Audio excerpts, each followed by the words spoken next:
Hi everyone, and welcome back to the Message Marketing Pod. I'm your host, Christopher Melotti from Melotti Content Media, and this is a special episode that I know everyone is going to love, and it's going to be how to get the most out of your marketing dollar through strategic insights. And I have someone very special with me today. Her name is Christine Day from Results Today. And so she is an expert. I'm going to let her introduce herself in a second. And she's going to jump in and we're going to have a good discussion. Everyone should be listening to this episode because it's going to be like all about like stretching those dollars, making those dollars work, making marketing accountable, because that's what we hear all the time. So we're going to start. Christine, over to you to introduce yourself. Okay, so Christine Day from Results Today.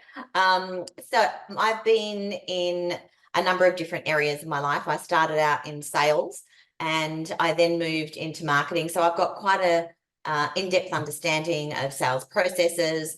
I worked for large organizations in enterprise software. So I spent a lot of time looking at spreadsheets and forecasting and that type of thing. And now I'm focusing on marketing. So my focus is very much a strategic level.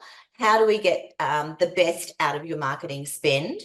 And what I find is a lot of people just throw themselves into marketing without actually saying, what does the customer want? What is their perspective? Everyone thinks they know their business better than anyone else, but it's the customer that actually knows it better. So it's a data-driven approach. I love it. And so that's so everyone who's listening or watching today, what you're going to learn is how to take a step back and really look at how the dollars and the ROI comes from marketing. And so like, I think Christine, you've already started. So let's just banter, right? So I think the biggest thing as marketers and as consultants and as executors of marketing, the biggest thing we see is that I think there's this plethora of channels and this plethora of approaches that people can use when it comes to marketing. And so the temptation is, let's just throw mud at a wall and see what sticks. And I get that. I get the temptation. I've done it myself even. But I think that's when people get frustrated because they go, you know, what's that famous saying? I know that half of my marketing works. I'm just not sure of which half. Right? You know? Love it. So, it's a great saying. So I think what we need to solve here together, or at least provide some insight into, is for all businesses is, what can we do when we've got a certain spend that we need to get results from, or we're already spending it and we're not sure where it's going or what's working? So Christine, how do you solve this problem? Yeah, it's interesting. I can probably draw on an example just a couple of weeks ago where I had a client come along and go, Christine, I need to do some Instagram and TikTok marketing. I know I need to. And I'm going, okay. So my initial reaction, need. Yeah. My initial reaction is, really? She's an NDIS provider. Yeah. Every man and his dog is doing TikTok and Instagram marketing. So the clients are going to have digital fatigue, but it's like, no, stop. I don't want to, my goal or my mantra is, do not give an opinion until you have data. But I went straight for give an opinion. And I sort of went, no, I better hold myself back. I'm just about to give an opinion. So it's like, stop. Let's actually talk to your clients and find out, how do they make a decision? Where do they go? What's important to them? And she goes, oh, my support workers know exactly everything there is to know about a client. They see them every day. Yeah. Why do we need to get someone else who is completely independent to talk to them? It's like, well, because they're not asking the marketing questions, are they? They're not asking, you know, what's your decision-making criteria? Where do you go to seek information about NDIS? They don't ask them that, do they? So anyway, we did that.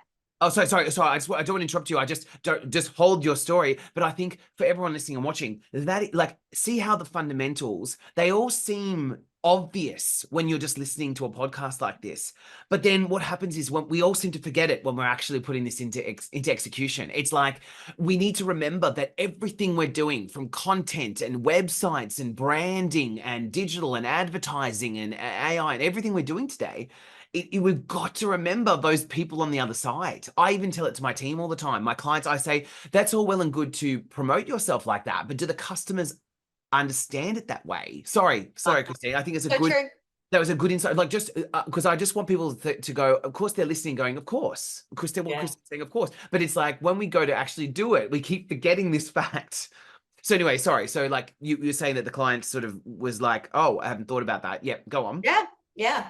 So anyway, I managed to talk her into doing some data gathering, and we spoke to some clients. And of course, most of the clients, I would say to them, "So, do you get onto TikTok and Instagram?" And they go, "Yep, we do." And it's like, "Oh, hang on a second, maybe I shouldn't have said anything." Yeah, you're like questioning yourself Maybe first. Yeah. exactly. Maybe Yep. that's where we should be going.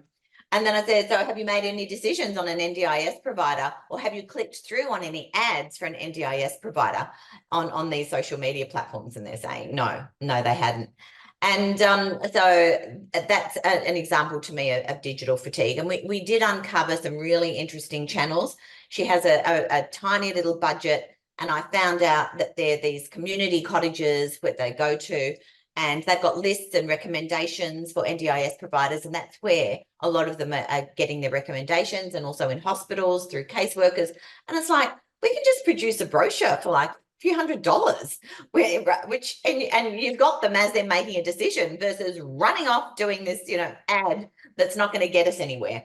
And it's that's so it. tempting to And do it's that. so tempting. It's so tempting. And I think what we see is I've noticed it before is you get I don't know how we can describe it, your world blindness. Yeah. I just made that up now, but I'm just saying like where it's like in your world, you notice certain things because you have a context.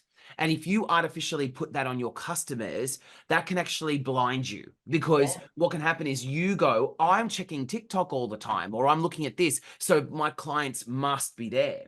Mm. And it's the hardest thing to lift yourself out of your world and put it into your customers. And I know that for a fact because, I have a team of copywriters and content creators and things. And the biggest challenge is telling them to think about the client, the customer, the challenge. And I have this conversation with my own clients all the time. Is I get it. You want your homepage to say X, Y, and Z, but what would your customer think when they land here? And it's so complicated if you think about it, Christine, because It really then is. then you have to think what, like, there's a process that people's minds go through, right? So for example, if they land on a homepage, what they want to know is, have I just landed on the right place Yeah. first, Where am right? I? Yeah. And then after that tick box, that's when you can educate them about your brand. But a lot of clients and customers and brands and businesses today, they go, no, no, no, tell them what I want them to see straight away. And that can often lead to people going, I think I'm in the wrong place. And Yeah. that can And cause a jumping lot of, off. and that's it. And so your marketing dollars are being wrongly spent or wrongly directed. And like Christine, your example was perfect, which is the assumption was made that TikTok was the way to go because it's the biggest, loudest platform at the moment. But what actually you realized was the good old fashioned brochure, which is so easy to overlook, yet was so contextually relevant in this case. Yes. Yeah. And I No like one what thinks of brochures these days, do they? no, but this is the thing. That's why I think what you do and what I also do is, to an extent, is that strategy piece around. The first thing I always say is, where will the customer interact and Mm. at what point in their journey? Because sometimes, like when I'm writing, say, a pitch document, right? Like if it's someone will say, can we invest in you putting together a pitch document for me? I will say to them, have you already presented to them? Do they know who you are? Do they know what you do? Because the language and the things that you're going to put into this pitch document changes even with the same customer, depending on where they are in the journey. And Absolutely. so I think like I think this reality of, if you want to get your dollars to work best, it's not a knee-jerk reaction. It's a data-driven, customer-centric approach. Would you agree? Completely agree. Absolutely. And that's what pops out of our content strategy. So we do a Mm. workshop as part of this initial strategy. Yeah. And we go through the entire consumer journey and talk about what content do we need at this stage? What content do we need at that stage? How do we reduce that sales cycle and answer all those pain questions and all those objection questions to move the buyer to the next phase? And they're completely different pieces of content at every stage of the journey, which is Correct. exactly to your point, Chris. Yeah. So if a client comes to you and says, listen, Christine, we'll do two scenarios. One is like, I've got a budget of $20,000, $25,000 for the 6 months or whatever it is, right? Whatever, just make it up. And they go, listen, I know it's not big, but I need this to count. How Mm. do you kind of approach that so that they can get the most out of those dollars? Yeah. So I start out doing the data analysis to find out what is it that customers are looking for. I look at the channels where we can get the most bang for buck. And this example is actually a really good example, right? Where it's a very inexpensive channel creating relationships with local area coordinators and community council cottages. So, it's not even $20,000 that she's going to need to do this. It's tiny. Yeah, She'll need a website, she'll imagine need that. content, You she'll, know? yeah, I know, it's unbelievable. Mm, And the return that you can get on that is amazing. So I go about doing some data gathering and then bringing all that together in a requirements document saying, what are those findings? Now let's have a look at all those channels. Let's have a look at all those activities we could do. We would love to do everything, but you only got $20,000. So let's have a look at what is absolutely mandatory and where you're going to get the best bang for that buck. And then yep. let's focus on that. And a good example with this particular client is she was like, but I've got a website. It's fantastic. Like, no, everyone's going to jump onto that website. So what we're doing is we're just putting an interim measure. We're putting content on that website to align with everything that we're doing. And then once she's got new clients coming through, we'll do a complete refresh. So, we can move things around according to budgets. Yep. Yep. And I think that's great. And so then the opposite scenario is what happens if they are already spending, they're halfway through it. They've spent 10,000, they've pursued their instincts, and they haven't sought out a marketing professional. So like, they're 10,000 into that 20,000, for instance. And they're Yeah. going, well, Christine, I did the usual. I jumped on Facebook and did ads. I jumped on Google and did ads. What happened? Why did it not go well?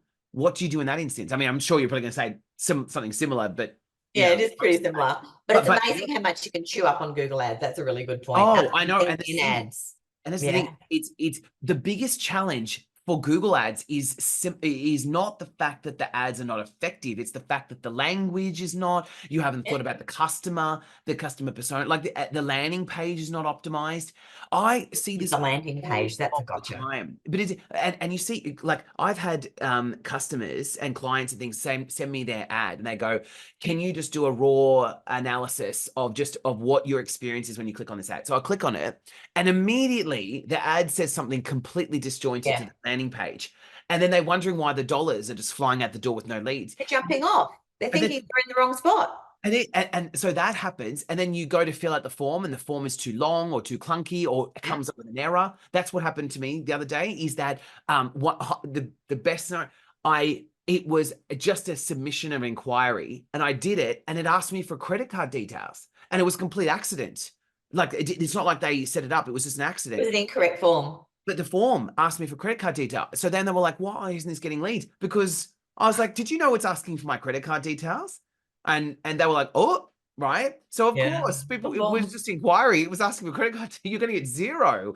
So I just thought that wasn't like, I know that that's a simple mistake, but Yeah. bringing it back to the marketing dollars is, like you were saying, Christine, is if you are spending money or about to spend money, you must do the groundwork. Yeah. And You the must audit is the first audit. stage. Yeah. Yeah.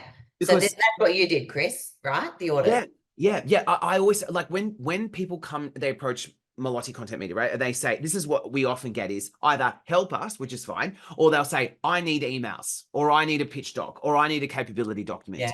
And the first question I ask is why. Why? Right. And it's not to spur them, it's just to get them to think about, like, where did this logic come from?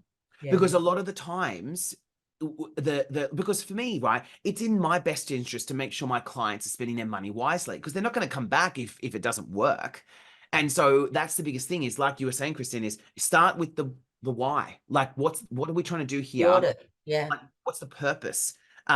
Because that's what I find is that to get the most out of the marketing dollars is, how does my brand execution or tactic overlap with what my customer actually wants? And Exactly. this is so hard to do. Like, it's not easy internally because you're drinking the Kool-Aid. And this is the thing I always say to my clients is, you live and breathe your business every single minute of every day. right? Even if it's not your business yourself, as a marketing manager, you see that brand every day. So you think, oh God, it's obvious. But your Yeah. customer sees your brand 0.05% of their life. And so when they land on there, whatever your marketing is, if it doesn't hit them the right way at that time, they're going to leave. They overlook it. And Yeah. Christine, like when it comes to insights and things like that, when you've pulled the data and people like, and a client will say, all right, my marketing isn't working, or I want to get the most, and you pull the data and then you say, based on my analysis, this is how we approach. What do you do from there? We bring everyone together into a workshop. So we present the data. Yep. And then they buy into the data. So the data is a whole heap of things like, what's your customer's decision-making process? Where do they go? What's your value proposition? What are the key messages? We bring all of their buyer personas, of course, Yep. the buyer journey. And then we bring it all into a workshop where we create the content and campaign schedule, but we do it in collaboration with stakeholders. Mm-hmm. And that's when we go through and ask, what are all the pain questions? What are all the objection questions that need to be answered? And out pops a campaign schedule, which includes a content schedule. And then we say, so you've got $10,000, you haven't got $20,000. Let's prioritize what we're going to do. And now they have a plan for the rest of however long they like. They tell us how long they want that to go on for. And of course, we come back, we do a check on a very regular basis, weekly initially, and then monthly moving on to make sure that we're getting a return on investment. Most important thing. If we're not getting a return on investment, then why bother? Yep. And you need that. So we set those expectations up front. What are we trying to achieve? What are your business goals? And let's look at those. How do we reduce that sales cycle? So yeah, that's the process. And that's how we involve you in the process, because the content schedule is critical. So you will now get an understanding of what content does Chris and his team need to put together over a period of time in order to work effectively with this client.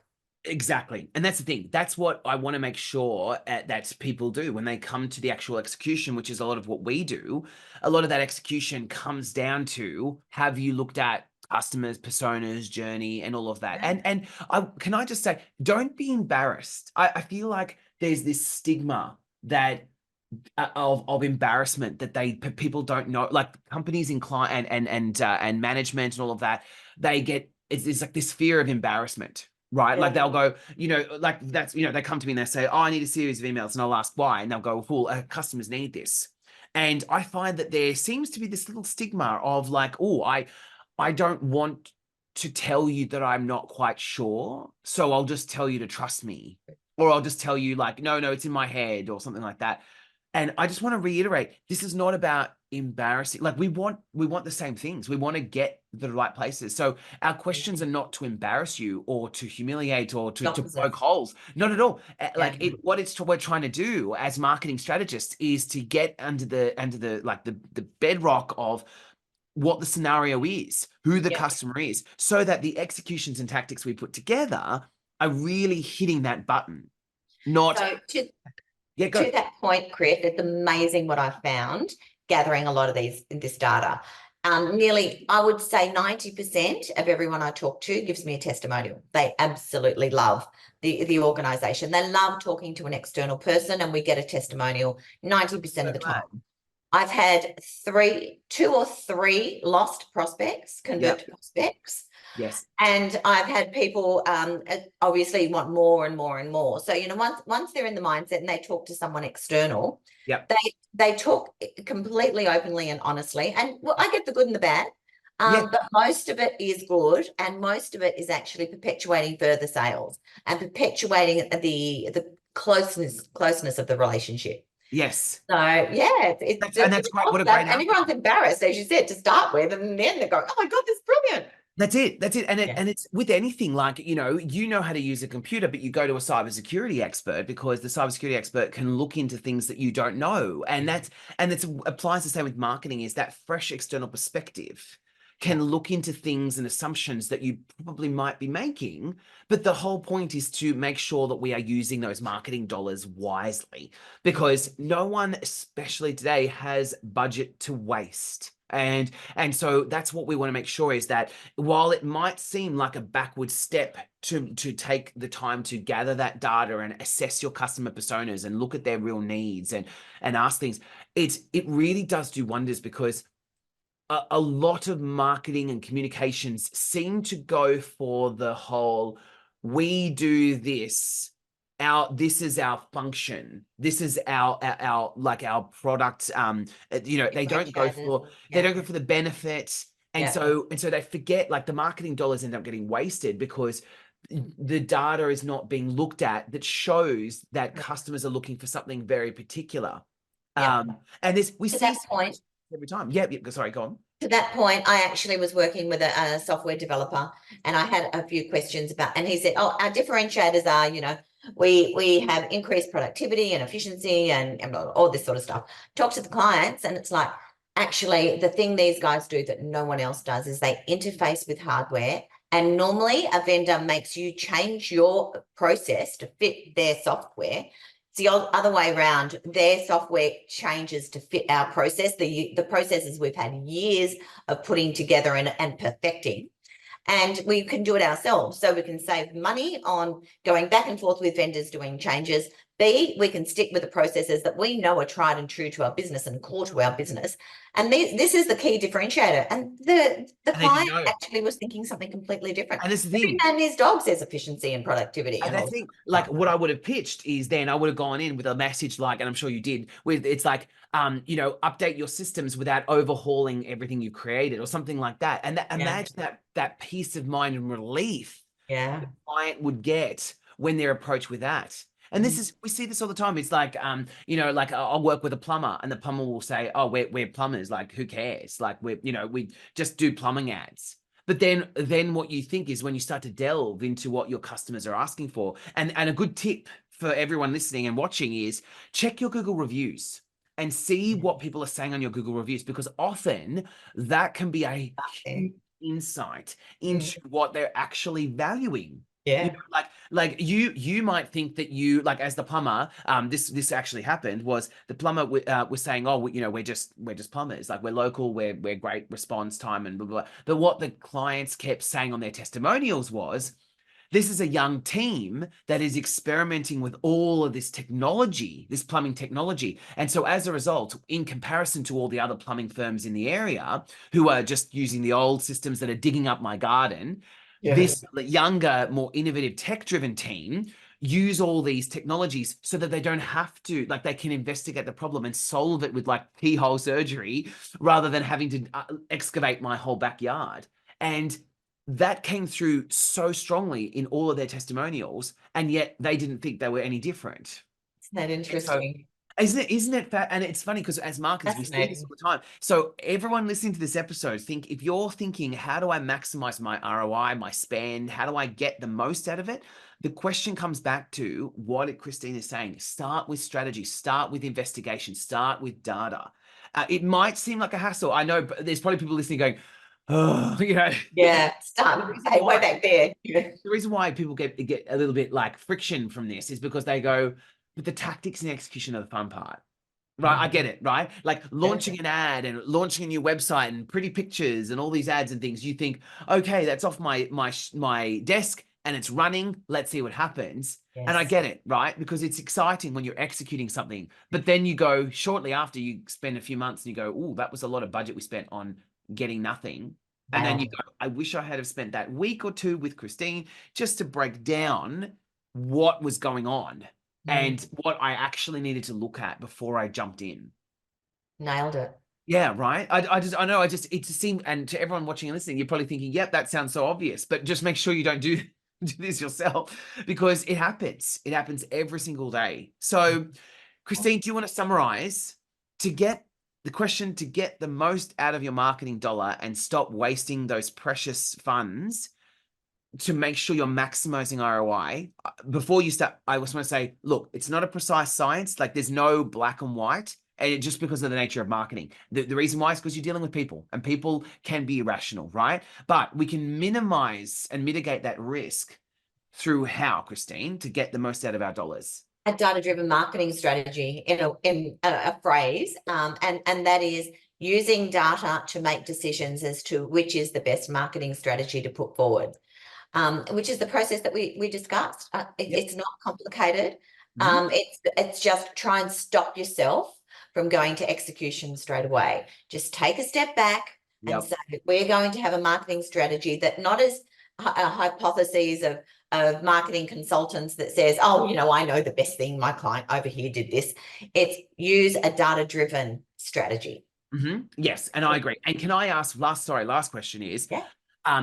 What would that look like? What does that physically look? Because a lot of people, we as marketers, we know what this looks like. Yeah. But a lot of people go, Chris, tell me like what that physically looks like. How do you present this so that like everyone listening and watching can see and understand that the applicability? Sure. Yeah. So the steps that we go through, the first step is an audit. See what works, what doesn't work, what are you currently doing. The second step is to talk to customers, prospects, and lost prospects. That's where we get to turn them around. You get a lot of information from lost prospects. We then create a report on our findings and recommendations. We then do a strategy workshop where we bring in the key stakeholders. We look at the buyer personas that have come out of the findings. We look at the buyer's stage in the buyer's journey. And for each buyer persona at each stage of the journey, we answer pain questions and objection questions. And this is where my sales training comes into play. No, that's good. This is good. Yeah. And then once we answer those questions, we talk about, so what content do we need to answer those questions? And we come up with a content strategy at that point. So we've got a list of content, and then we start putting it into a schedule and prioritizing it and saying, so when are we going to do this piece of content? When are we going to do that? And we put it into a campaign schedule. And so we deliver that campaign schedule, and then people like yourself pick it up, and website designers but mainly this is where Chris comes into play, putting that content into play. But we don't give up at that point. We keep coming back and we're making sure that we're on track. Yep. And that's the thing. So for everyone listening, watching, if you've been listening to this podcast for a little while, is that it's always about practical insights. And I think we've given that in spades today. But what the point of Christine was saying is that it is all practical, right? As in, it's not like some whimsical, like, white paper that's going to be all theoretical. This is centered around your business, your brand, your customer, and it is meant to be an action plan. So if anything, it should put your mind at ease, because you think, well, now I'm not just splashing my precious marketing dollars around. What I'm doing is I'm taking a step back, giving it to someone to look at it with fresh perspective, looking at the data, looking at the customer journeys, looking at the customer themselves, looking at how your brand and business overlaps those. Then a targeted surgical strike to maximize the money spent and mitigate the risk. And that's the truth, right? Because we need to be thinking about this. And again, don't be embarrassed, because this is, every business does this, right? I've done it before, right? I don't know if Christine's done it, but like I have certainly, where I've gone, I know my business well enough. I know my customers enough. I'm just going to do it. And it's tempting. It's so exciting, because you go, I could throw out some emails. An email should work. And then 6 months later, you go, wow, that was zero. What happened? Right. And when you take the time, like when I've taken the time to really analyze what my customers are looking for, I did this recently. I did a presentation at a conference, and so many people went and attended. And then I got so many conversions from it, because I took the time to understand what they actually want to hear from my presentation and what we can actually deliver in value. And that's the difference. And it's the truth. So everyone can make this mistake, but everyone can mitigate this mistake as well. So Christine, if there's anything else, wrap it up, and then I'm going to finish. Yeah, we're done. We're done. Okay, so the point is to maximize your marketing dollar, whether you've spent money already or not, is to take a step back, pause, take a breath, look at the data, look at the analytics, look at your customer, and do the groundwork, because you will thank your future self, will thank your current self forever, because you look great, your brand looks great, you get the results, and your team will love you. So thank you. A big thank you to Christine Day from Results Today. This is exactly what she does. Is she's a little pocket rocket of a surgical strike. I love the surgical strike. but it really is, right? Because if you think about it, if you're a business that has all of these ducks lined up, and you go, oops, that resonated with me, you can get Christine to come right in, and inject her into that little bit, get that result, and then start the process. It's not like this big, machinery that needs to start. Christine can come in and do this and get it all sorted for you, and then you just mitigate that risk. So highly recommend Christine from Results Today. Definitely contact her. And thank you so much for sharing this podcast with me today. I think this has been a great insight for a very relevant topic, which is how to maximize your money. And thank you everyone for joining me for the Message Marketing Pod. I'm Chris, your host at Melotti Content Media. Please subscribe to our podcast, and I can't wait to see you in the next episode. Thank you so much.